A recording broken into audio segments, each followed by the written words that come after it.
to edition 2 of the 2013 Asia Pacific Tennis League Queensland Conference show.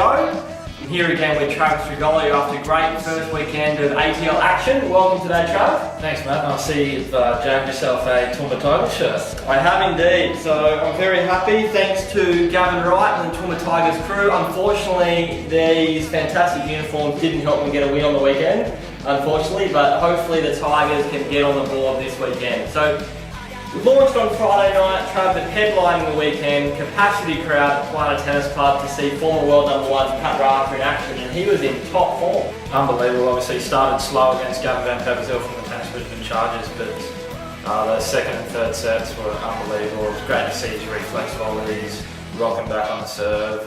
Unbelievable day. Great tennis, great tennis. It was good tennis. We're fortunate Pat played doubles as well, so he's 100% win-loss record in the ATL. A great win in singles against Gavin van Peperzeel and a win in doubles against Gavin, again partnered with Michael Look. The breakers almost caused a boil over in that tie, Trav, but the Chargers came through in the end. Mate, if it wasn't for Black Caviar with Tennis Queensland, Robert Smeets, and combining with Caden Hensel there, taking down a couple of the old foxes, Peter Tremacki and Andrew Craftsman in that deciding doubles match. 3-all, got the count back on sets. Unbelievable tie, great tennis. Now you speak about Robert Smeets. I can't even remember the last time he lost here in Queensland. Do you think he's going to go through the ATL season again undefeated? My money's on Smeets going through the ATL season undefeated. It's got, Johnny Stamenovic pushed him on Friday, but again he come through with the goods. It's unbelievable. He's playing some great tennis, even though I think he might be carrying a little bit of an injury.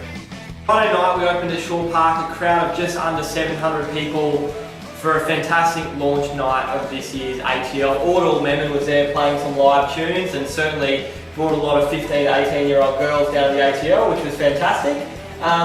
What were some of your favourite matchups from Friday, Trav?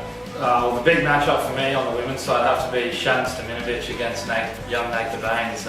Great matchup, and Shannon actually got through that in a deciding tiebreak, so it was unbelievable tennis and great to see another old fox doing well in this competition. She's not that old though. Not really, but yeah, as I said, compared to some of the other players we've got. But yeah, she's doing really well. In the Shaw Park Sharks, they are our current leaders in the women's conference. Surprise packets in second though, the young team, Sunshine Coast Breakers, really performing well. Yeah, well obviously took down the Tennis Brisbane Chargers and on the weekend the Toowoomba Tigers, so done quite well so far, but we'll see how they go in the next couple of rounds. Obviously a couple of tough teams coming up. Actually playing the Sharkies this Friday at Churchy, so that'll be a great tie. The Sharks welcome back star junior Priscilla Hon. She's certainly going to bolster their lineup. In the men's conference, the Tennis Brisbane Chargers opened their account with a great win on Friday night against the Bentleigh Blaze. Good tie though, and fantastic matches along the way. Andrew Corbett in good form for the Blaze, but in the end the Chargers too good. Yeah, obviously after the singles it was still alive in the doubles after Andrew Corbett's great win over Michael Look, but again the Chargers experience just shone through in the doubles, had Joel Linder come in, and yeah, unbelievable doubles pairing, so Chargers are definitely the ones to beat again this year. The Sharks in second currently on the men's ladder and playing very well. A couple of rumours circling around their team will be bolstered for this weekend. Do you see the Chargers and the Sharks as a potential finalists at this stage in the men's competition? Yeah, obviously after their win against the Volt on Friday night, Volt obviously were the second running this year, but great win for them on Friday. So I definitely can see obviously Sharkies and the Chargers potentially matching up. Obviously they're playing each other at Bentleigh next Friday. Could be another matchup on the Sunday, so yeah. I think the Volt is certainly a team to watch in the men's competition though. Jason Kubler back on Sunday, Ben Mitchell playing well on Friday night. He'll certainly return sometime over the next 4 rounds. So I think the Volt and Sharks really fighting it out for that second spot to take on the Chargers. Yeah, definitely. As I said, it was great to see Jason back in action on Sunday on hard court. I think it was his first match in a number of years on the hard court. So paired up with Maverick Baines there in the doubles and they got a win, so it was great to see. It's good to have him back.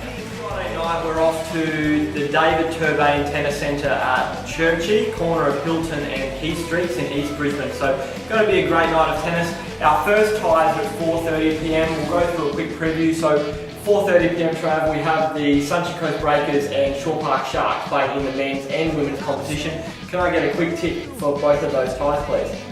Obviously, after the weekend's matches, you've got a top of the table clash, Shore Park in the women's against Sunshine Coast Breakers. Definitely leaning towards the Sharkies' way in that one, especially, as you said earlier, bolstered with the inclusion of Priscilla Hunt for this weekend's tie.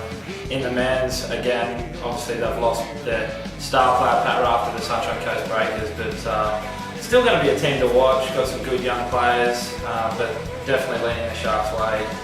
A lot of experience in that one. In our next tie on Friday night, I'm wearing their jersey. Hopefully they can have a good win. The Toowoomba Tigers take on the Beenleigh Blades. Good matchup. Yeah, well, obviously both teams are in the man. They're going to be trying to get off the bottom of the ladder, so see how they go. My hands in Tigers again this week, but hopefully the boys can get a win over the line. And obviously in the girls, it's going to be tough to stop the Beenleigh Blades again. Last year's runners-up, very experienced team. Leading the Blades there for the winner. The Blades certainly looked good on Friday night when they took on Gladly and the Shore Park Sharks. I think they will be tough to beat also. Then on Sunday we head to the Toowoomba Regional Tennis Centre at USQ on Baker Street. 1 p.m. start on Sunday. Beautiful centre in Toowoomba. Should be a great afternoon of tennis. What are some of the key matchups you see for the Toowoomba locals to get out and have a look at on Sunday? Well, the Toowoomba Tigers in the women's side taking on Shore Park Sharks, so be a great opportunity to, for the local team. Hopefully they can do well against the ladder leaders. But in the men's, I think they're taking on the Tennis Brisbane Chargers. So again, going to be very, very tough. So the local guys there are going to really struggle against last year's winners. But you've been up there, I've been up there. It's tricky conditions in Toowoomba, so anything can happen up there. Very. We could have 70-kilometre winds coming in off the ovals there, but I think that I agree. The Chargers will be hard to beat, but Tigers have got a really good lineup, but the Chargers just up to depth. Anytime you've got Caden Hensel or Michael Look sitting out singles, you know you've got a fairly good side. So best of luck to the Tigers for that one on Sunday. Just to recap, in terms of the ATL here in Queensland, live music at each of the ties, as well as great activities for the family, faster serve machine. Now, Trav, I know you enjoyed it. I caught a glimpse of you on Sunday getting inside the animal farm at Kawana. What were some of your favourite animals that you saw there at the course on Sunday? Yeah, it was reminiscing on childhood memories, Matt. But seen a llama, I think, and even actually come across a penguin there. Who would have thought a penguin would be there at a petting zoo? Mid 30 degrees, and unbelievable. But, did you ever go in the jumping castle? No, I was unable to get inside the jumping castle. I think they've got an age restriction on that, so maybe next time. Well, we hope to see you across the weekend. It's been a great start to the ATL here in Queensland. Fantastic to see over 2,000 people that have come along to the ATL in only 2 rounds. We really want to see you there over the weekend as this competition heats up in the lead up to the final here at the Queensland Tennis Centre on Sunday, November 24. Should be a great day of tennis starting at 1 p.m. But this Friday night, churchy from 4:30 p.m. through to 9:30. Should be some great matches.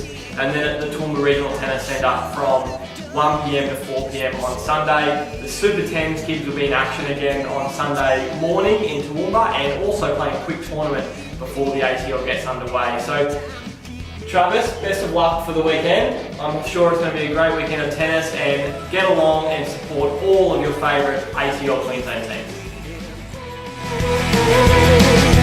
I got love that keeps me waiting. I'm a lonely boy.